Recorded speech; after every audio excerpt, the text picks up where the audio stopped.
fazer novos inimigos, eu gostaria de convidar agora para a tribuna o presidente da Associação Nacional de Advogados e Juristas Brasil-Israel, Dr. Carlos Roberto Schlesinger.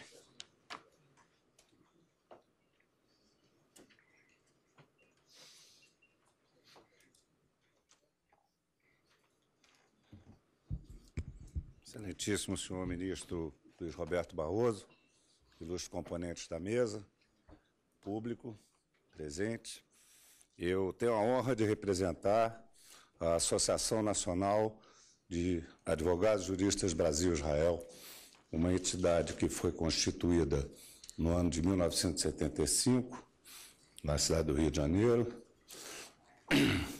e que é composta por advogados que aceitem os seus princípios, os seus estatutos, e é vinculada à International Association of Jewish Lawyers and Jurists, que é uma associação que congrega advogados judeus do mundo inteiro e que tem sede, inclusive, na ONU, como ONG, onde opina em temas de racismo e de proteção de direitos humanos. Eu faço essa introdução para lembrar que a nossa legitimidade, o nosso interesse advém desse compromisso histórico com a matéria de direitos humanos e que nos chamou a atenção esse conflito aparente entre o princípio inabalável da laicidade do Estado brasileiro, consagrado no artigo 19, inciso 1º da Carta Constitucional, cotejado com o texto do artigo 11, parágrafo 1º, do acordo celebrado entre a República Federativa do Brasil e a Santa Sé, aprovado pelo Congresso Nacional e promulgado pelo Presidente da República, e que se tornou, portanto, parte do nosso direito objetivo. Já adianto que a nossa intenção é de prestigiar integralmente os termos da ADI 4439, que traz no seu corpo, na sua redação, todos os elementos jurídicos e de ordem constitucional que levam à necessidade imperiosa da sua aprovação e do provimento por este Supremo Tribunal Federal. E digo isso genericamente porque seria despiciando destacar-lhe trechos, trazer excertos dessa manifestação, que já é do conhecimento público, e aqui não se trata, nesse momento, de uma participação jurídica ou processual. Na verdade, o que Vossa Excelência está fazendo é auscultando a sociedade brasileira, né, tentando entender qual o pensamento da sociedade desses setores que tem que formar, ajudar e colaborar na decisão de Vossa Excelência, que Vossa Excelência levará ao tribunal. Portanto, nós vamos repetir até a saciedade que a nossa inabalável crença na necessidade de proclamação do caráter laico do Estado, que entendemos que está ameaçado pelo acordo celebrado com a Santa Sé. E, ao mesmo tempo, eu já me contradizendo com o que falei anteriormente, que não ia tirar nenhum excerto da ADI, eu acho muito importante que se destaque que a única forma, e aí eu cito a ADI, a única forma de compatibilizar o caráter laico do Estado brasileiro com o ensino religioso é o da adoção do modelo não confessional. O modelo confessional é inaceitável e, embora, como eu vá talvez mencionar adiante, a nossa posição seja que não deva existir ensino religioso de forma alguma, nós sabemos que talvez seja necessário modular esse princípio da laicidade com preceito do artigo 210, parágrafo 1º, porque nós não podemos transformar isso numa emenda constitucional na sede da ADI. Portanto, a modulação recomendável seria aquela que sugere, talvez, a procuradora, né, no sentido de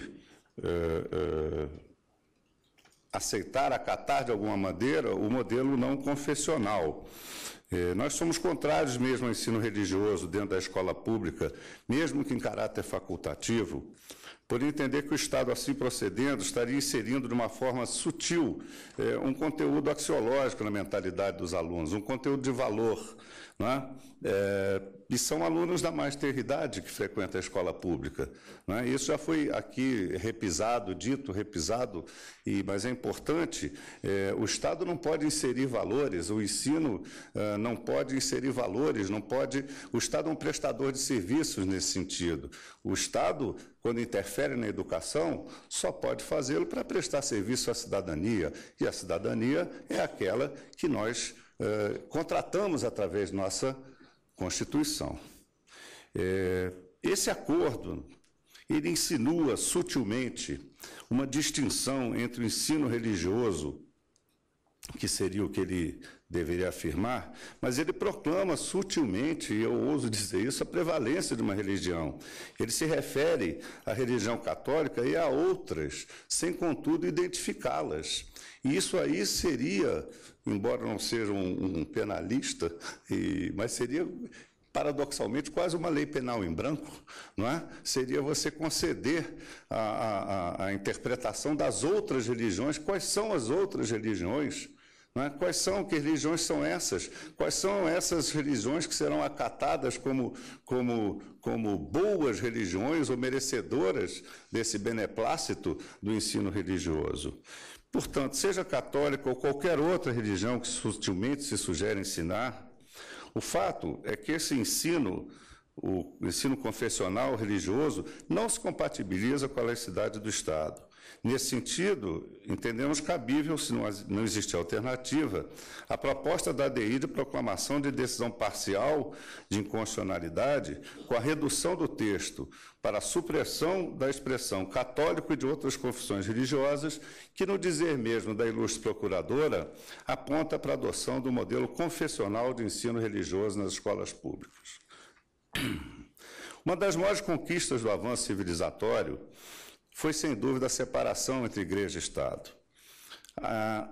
São entidades incompatíveis entre si, e o mal que a invocação do poder divino para o Estado trouxe à humanidade é um mal que nós devemos evitar. Desde tempos imemoriais, essa invocação perpetuava dinastias, do Egito antigo ao Japão quase moderno, passando pelas casas reais europeias, e disso não escapou mesmo o Brasil monárquico. A quebra dessa prática inicia-se em meados do século XVI, com Martinho Lutero, ao fundar a Igreja Protestante, e que defendia um governo civil não interventor. A partir daí, a Declaração de Independência dos Estados Unidos da América repete este preceito, e consagrado pelos revolucionários franceses de 1789, que criam modelos que seriam repetidos pela Europa e, via de consequência, adotado pelo Brasil mesmo pela Constituição Republicana de 1891. Os Estados modernos e com maiores avanços não permitem a intervenção da Igreja e a religião na educação, de novo, por vislumbrar neste campo a possibilidade de indesejável interferência na formação do futuro cidadão. Não se confunda essa laicidade com laicismo, porque o laicismo já é uma tomada de posição, o laicismo é uma negativa da religião e conduz a exemplos como o da França, que aboliu totalmente a possibilidade de utilização de símbolos religiosos, o que, aliás, não é a tradição brasileira. Nós não podemos também seguir essa linha do laicismo, porque essa não é a nossa tradição. A nossa tradição eu vou agora usar uma expressão religiosa. Eu comungo com o doutor Gilberto quando ele diz que nós não devemos falar em tolerância. Tolerância dá uma impressão de uma superioridade, de uma concessão. E o direito à religião, o direito a escolher a sua religião, é um privilégio do ser humano. O direito de mudar de religião é um privilégio, é uma capacidade, é quase um direito natural do ser humano. Não há tolerância, existe isso sim, respeito. Isso é que nós devemos cuidar. Quem quiser educar os seus filhos dentro da tradição religiosa, que o faça nas escolas próprias. e isso é um direito seu, nada mais sendo exigível em termos de interferência do Estado, senão o de respeitar o direito de escolha do indivíduo. Portanto, a escola, se quiser ministrar, ou se for necessária essa compatibilização, essa modulação, que ministre essa matéria sob a forma facultativa, mas que não conceda privilégios, nem insinue distinções entre grupos, criando escalas de valores de qualidade diferenciados entre as religiões. A proposta da assim chamada concordata mesmo, né, entre a República Brasileira e a Santa Sé, insinua um proselitismo religioso que é inaceitável pelas razões expostas com brilho e clareza pela ADI. Eu não sou expert em educação, não é essa a minha área, mas ao me preparar para essa audiência, eu encontrei exemplos chocantes, né, de interferência do Estado em educação e proselitismo. Alguns anos atrás, no Rio de Janeiro, isso aconteceu com a sugestão de contratação de professores específicos para ministrar essa matéria religiosa. Isso aí é inaceitável, até porque, pela pluralidade das religiões e das crenças, não há possível capacitar a escola e, muito menos, escolher como professores adeptos de determinadas religiões. Isso seria contraditório até com o próprio propósito aparente de conceder um caráter múltiplo à interpretação religiosa. Em São Paulo, há algum tempo, tentou-se, até um providencial veto do governador, um projeto chamado Deus na Escola, financiado pelo poder público, com cartilhas. Eu não vou exercer juízo de valor sobre isso, mas é dinheiro público aplicado em formação religiosa excludente. É uma formação religiosa excludente. Então, nesse sentido, nós não queremos isso. O Brasil não quer isso. As crianças iniciavam seus dias de estudo entoando hinos e orações coletivas. Nós não queremos isso, uma ação excludente do diferente e que, na contramarcha dos avanços da humanidade, introduza conceitos, preconceitos e distinções. E, nesse sentido, a ANAJUB, que representa, em sua maioria, os advogados de origem judaica do Brasil, alia-se aos pedidos constantes da ADI, exatamente na ordem que foram formulados, inclusive pedido final alternativo. E, senhor ministro, eu não posso deixar de lembrar também, e público, a emergência da criação de 2 mecanismos de suma importância para o crescimento da consciência nacional. É fundamental, isso sim, que se crie a disciplina de estudo da história das religiões, de forma a ensinar a compreensão da crença do outro, a história da cultura do outro, destruindo parâmetros milenares de preconceitos e ódios injustificados, que levaram por distorções perversas a desvarios como o martírio dos católicos, o massacre dos huguenotes, o desrespeito aos cultos matriz africana, o holocausto judaico de testemunhas de Jeová durante a Segunda Guerra. Isso tudo tem origem no desconhecimento, primitivamente no desconhecimento, e depois isso leva a essas distorções perversas. É imperiosa a criação dessa cadeira, de forma a que se aceite, se compreenda, se possa avaliar a religião do outro sem nenhum tipo de filtro. E uma outra cadeira, essa sim obrigatória, deveria ser em todas as escolas públicas e privadas, a do ensino de direitos humanos e de cidadania, da primeira série do primeiro grau à última série da universidade. É a única solução para a formação de cidadãos brasileiros, porque, a partir daí, evidentemente, em suas diversas gradações, se ensinará a criança a não ter receio do guarda da esquina e o adulto a não ter receio da autoridade.